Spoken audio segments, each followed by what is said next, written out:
একদিন গ্রামের এক গরু, নাম তার লালু, ঠিক করল সে স্কুলে যাবে। সে ভাবল, মানুষের বাচ্চারা যদি স্কুলে যেতে পারে, আমি পারব না কেন? পরের দিন সে মাথায় একটা বড় টুপি পরে, পিঠে একটা ব্যাগ ঝুলিয়ে স্কুলে হাজির। শিক্ষক চমকে উঠে বললেন, এই গরু স্কুলে কেন? লালু গম্ভীর মুখে বলল, আমি পরে বড় হতে চাই, ডাক্তার গরু হব। সব ছাত্র হেসে গড়াগড়ি খায়। শিক্ষক মুচকি হেসে বলেন, ঠিক আছে লালু, কিন্তু তুমি যদি স্কুলে থাকতে চাও, গান গাইতে হবে। লালু গাইতে শুরু করল।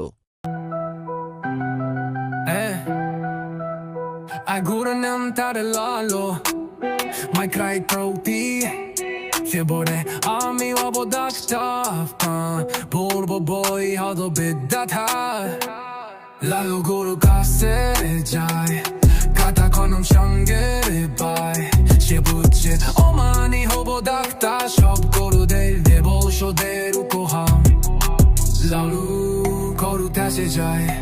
Katar, kaman şande bay Şeboçi omani hobo dakta Şop koru del debo hoşo derupa Lalo goru kase jay Kata kanım şangere bay Şeboçi omani hobo dakta Şop koru del debo hoşo derupa সবাই আবার হেসে পড়ল।